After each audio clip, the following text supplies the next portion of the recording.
He sent us love on Christmas Day. If you're able and you have your Bibles, would you stand with us? I want to draw your attention to the book of Luke chapter 2. Luke chapter number 2, and I'd like to begin reading with verse number 10. Familiar reading for this time of year. It says, "And the angel said unto them, Fear not, for behold, I bring you good tidings of great joy." Somebody say, great joy, which shall be to all people. For unto you is born this day in the city of David a Savior, which is Christ the Lord. And this shall be a sign unto you, you shall find the babe wrapped in swaddling clothes, lying in a manger. And suddenly there was with the angel a multitude of heavenly hosts, praising God and saying, Glory to God in the highest, and on earth peace, goodwill toward men. Book of Matthew chapter number 2. Matthew chapter number 2, beginning with verse number 9. When they had heard the king, talking about the wise men that had come, when they had heard the king, they departed, and lo, the star which they saw in the east went before them till it came and stood over where the young child was. And when they saw the star, they rejoiced with exceeding great joy. And when they were come into the house, they saw the young child with Mary his mother, and fell down and worshipped him. And when they had opened their treasures, they presented unto him gifts, gold, frankincense, and myrrh. I want to, for just the next little bit, I want to preach on the first three gifts of Christmas. The first three gifts of Christmas. Dear Jesus, thank you. Thank you for coming. Thank you for giving us your life that we could have life. Thank you for this celebration today. Minister to every heart in this place. In Jesus' name we pray. Everybody said amen. God bless you. May be seated, please. The wise men brought three gifts: gold, frankincense, and myrrh.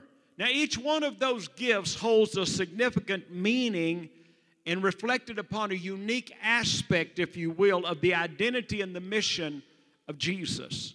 The gold symbolized his kingmanship, that he was going to be a king, that he was going to be royalty. By presenting the gold, the wise men acknowledged to Jesus that he was the King of kings and the rulers over all the reigns, surpassing all the kingdoms. The frankincense. The frankincense was a precious incense, and it represented divinity. The ancient gods of their day, in their times, the incense was offered in worship to divine beings. And finally, myrrh. Myrrh was a fragrant resin that was used for burial. It points to the cross. Even as a baby, the shadow of the cross loomed over Jesus, even when he was born. The gift of myrrh foreshadowed the ultimate purpose of Jesus coming, and that was to be a sacrifice of redemption on the cross. But I ask you, are these the first three gifts of Christmas? And the answer is no. You see, if these were the first three gifts of Christmas, it would be totally uncharacteristic of our God. Because he never, ever received without giving first. For God so loved the world that he gave his only begotten Son. He would not receive without giving. When you go through Scripture, you'll find out over and over again that he had to give first.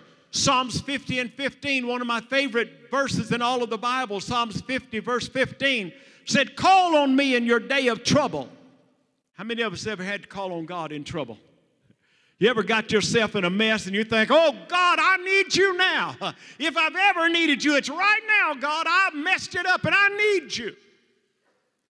But you know what? Too many times we think that we only want to call on God when everything's good.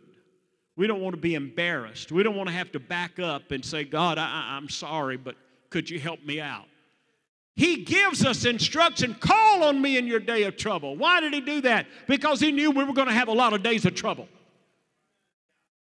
He knew we were going to make a lot of mistakes in our lifetime. And he said, go ahead, call on me in your day of trouble. Listen to what he says. And I will deliver you. Then you can glorify me. He said, I'll take it first. I'll take it. I'll give you one on credit. Has God ever given you one on credit? Anybody other than me, God just gave you mercy on credit. You didn't deserve it. You didn't earn it. It wasn't due to you, but God said, no, I'm just going to give it to you on credit.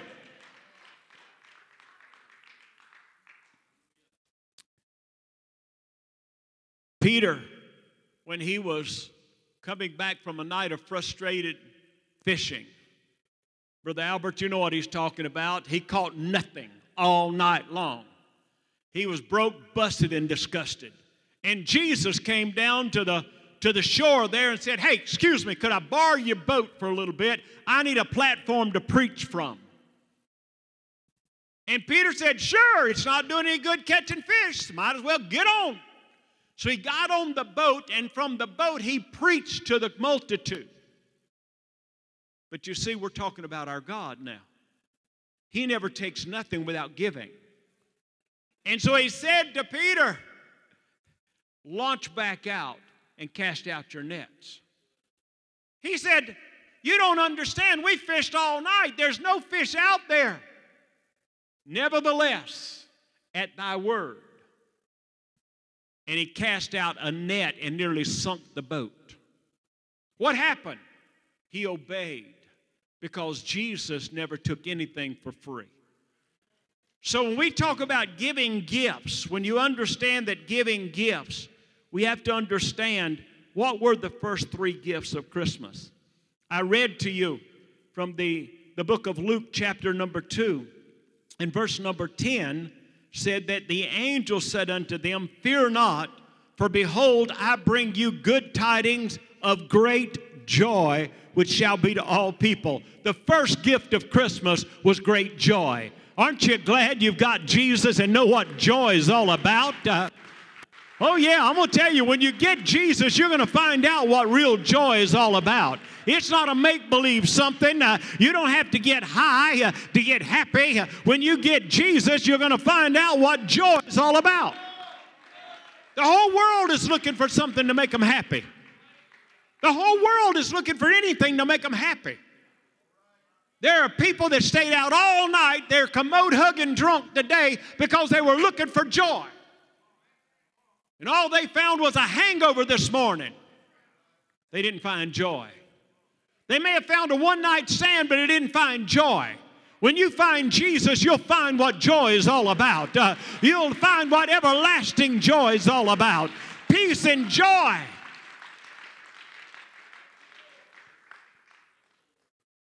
When they dedicated the temple in 1 Kings chapter 1, the Bible said when they dedicated the people rejoiced with great joy to the place that it shook the whole place. Why? Because they were excited about what God had done. You see, when you find Jesus, you'll find out what real joy feels like, what real joy looks like, what real joy tastes like. Oh yeah, there's a sweetness that comes with it. There's something that happens. David, whenever he was taking up the offering for the people to build the temple, he said the people gave with great joy. They gave their offering with great joy. When Nehemiah and the people that he had brought back started rebuilding the walls of the city, they did it with great joy. There's something about when you're working for God, it brings joy in your heart. The Bible says in Psalm 16 and 11, in the presence of the Lord, there's fullness of joy. Some of you look like you walked in here today, you've been baptized in lemon juice. You're just a little puckered up. We used to sing an old song, if you're happy, notify your face. Take that frown off, put a smile in its place. If you're happy, notify your face. Some of y'all need to learn to sing that song. You need to look at the one you married to and say, are you happy? Our great-granddaughter, we bonded with her for a few days this week, and it would be time to eat, and she would go, mmm. She's only about 18 months old, but she's learned. I said, are you hungry? She'd go, mmm. There's something about food made her happy. I can relate to that. You know, some people eat to live, some people live to eat. Me and my great-granddaughter, we live to eat. We love to eat. There's a whole lot of joy at the table when we're eating. Oh, come on. Some of you need to get happy today. You need to find out that in the presence of the Lord, there's fullness of joy. Some of you haven't had enough God in your life. You don't know what that joy is all about.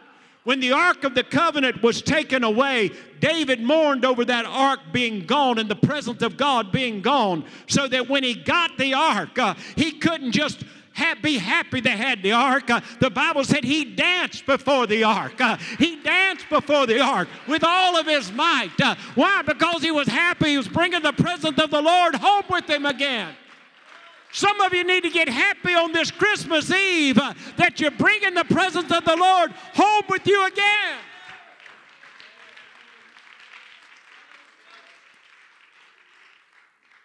Oh, there's something about the joy of the Lord just does great things. The Bible says that when Mary went to the tomb and she found that Jesus was gone, she ran with great joy with the message of the resurrection. Nehemiah would say that the joy of the Lord is my strength. Oh, somebody hear me today. You need some joy in your life today. The Bible tells the story of one of the first miracles that ever happened after the outpouring of the Holy Ghost in Acts chapter 2. In Acts chapter 3, the Bible tells the story of a lame man at the gate. He'd been at the gate for a long, long time. He'd been crippled. He'd never been able to go to church. But you know what happened? Whenever they gave him that, when God gave him that healing and Peter and John reached down and grabbed him by the hand, he leaped up and the Bible said he ran into church with great joy, running and leaping and praising God. Come on, if you're here today and you need a touch from the Lord, you can get that touch today. Some years ago, we had a guy that came to my home church in Columbus, Georgia, and Charlie was just one taco short of a Fiesta plate. He was a good guy, but he was just simple. Charlie was a little simple. And Charlie got the Holy Ghost. And when Charlie got the Holy Ghost, I never saw anybody happier in all my life. He was just running around in circles. He hugged everybody in the church. Charlie didn't know there was a little protocol there, you know. Just take it easy. No. Charlie had gotten something he never had before. He wanted everybody to know, I got something. Now, Charlie could not look you in the eyes. He couldn't carry on a conversation with you, but he got so much joy when he got the Holy Ghost. Oh, if you're here today without the Holy Ghost, you need the joy of the Lord. You need it in your life. It'll change you. So the first gift, he said, was great joy. Then he would go on in verse number 14, and the glory of God, glory to God in the highest, and on earth, peace. On earth, peace.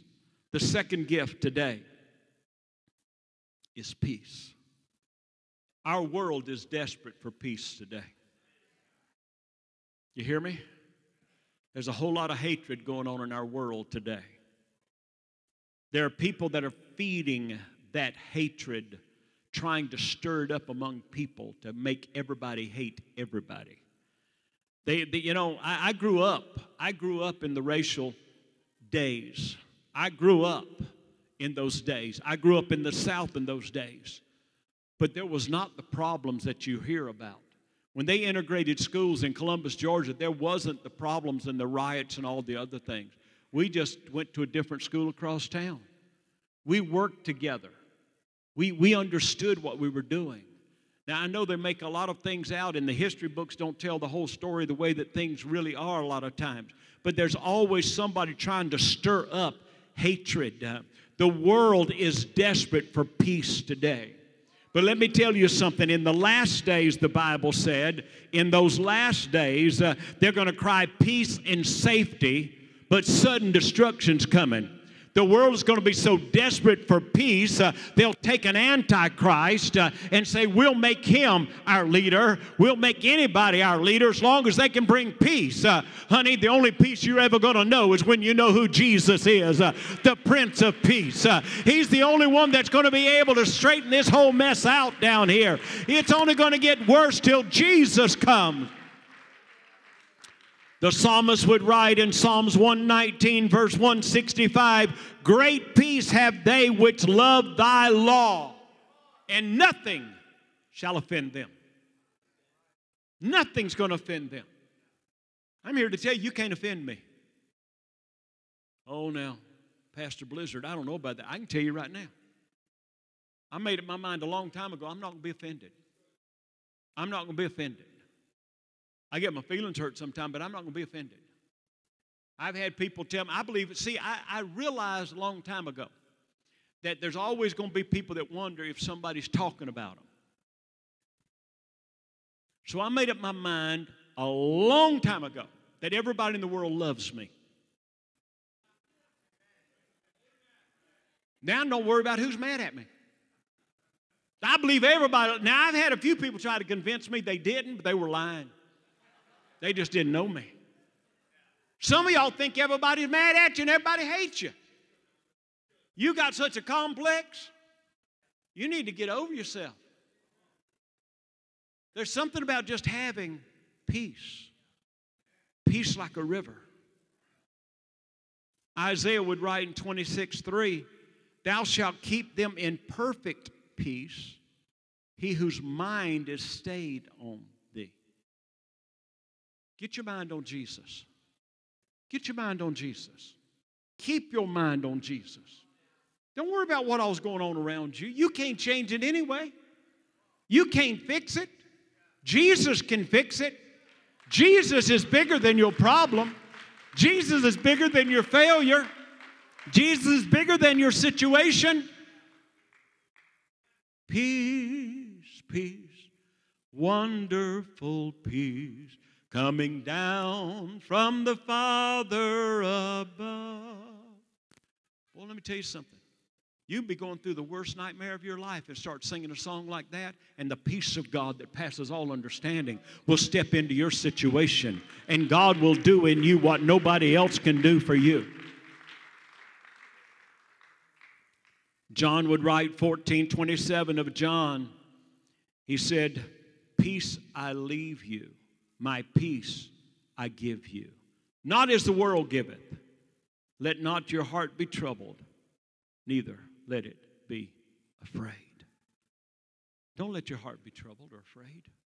Jesus is still in control. He's bigger than your problems.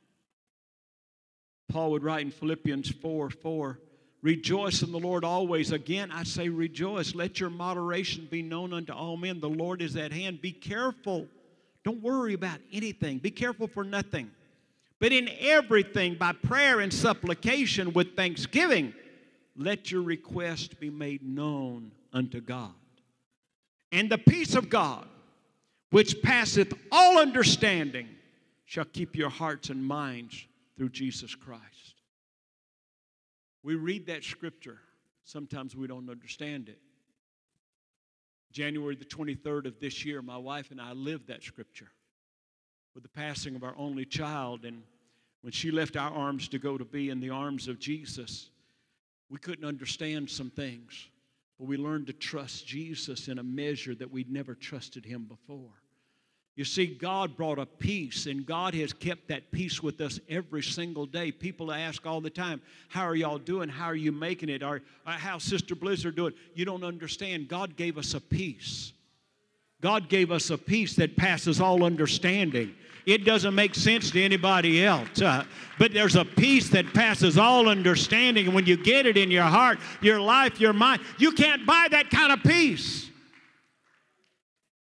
Finally, brethren, verse number 8 of Philippians 4. Finally, brethren, whatsoever things are true, whatsoever things are honest, whatsoever things are just, whatsoever things are pure, whatsoever things are lovely, whatsoever things are of a good report, if there be any virtue, if there be any praise, think on these things. Some of you need to get rid of some stinking thinking. You really do. You just need a checkup from the neck up. And you just need to get rid of it and say, you know what? I'm not going to get hung up in that anymore. I'm just not going to get hung up on that anymore. I've had enough of that. I've chased like a dog chasing his tail. I've chased around that problem. You need to let the peace of God that passes all understanding take over your heart. You need to fix your mind on Jesus. Say, God, I need perfect peace. Let me tell you something. God gave perfect peace to David, and he wasn't troubled by a lion or a bear or a man named Goliath. Why? Because David understood the peace that God gives. Job said when he was going through the trial of his life, he said, He knows the way I take. God's got GPS on me. He knows where I'm at. He knows where I'm going. He knows the way I take. Stephen was being rocked to sleep and stoned to death. And he said, Father, forgive them. They don't know what they're doing. Why? Because he found peace. He found peace. The woman that was at the well had been married 5 times, shacking up with another guy. Jesus said, I want to tell you what peace is all about. I'm going to show you what it's like to find what you've been looking for everywhere else. You've been looking for love in all the wrong places, and Jesus showed up. Even the woman caught in adultery, Jesus said, go and sin no more. And she found peace at the feet of Jesus. You see, when we understand that the first gift was joy, and the second gift is peace, and then the third gift is found in that same verse, glory to God in the highest, and on earth peace, goodwill toward men. Goodwill toward men. Think about that for just a minute. The golden rule says, do unto others as you would have them do unto you. Of course, we used to do it a little different. When I was growing up, it was saying, do unto others before they can do unto you. And I found out that wasn't Bible. Had to change it a little bit when I got to serving God. Do unto others as you would have them do unto you. Do good toward men. The Bible goes on to say that if a brother was overtaken in a fault, you which are spiritual, restore such a one with a spirit of meekness. Let me ask you something today. If you got a problem in your life, how do you want somebody to restore you? How do you want to be restored? You want somebody that reminds you of every mistake you made? Or you want somebody that puts their arm around you and says, I still believe in you?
You're bringing healing in every life.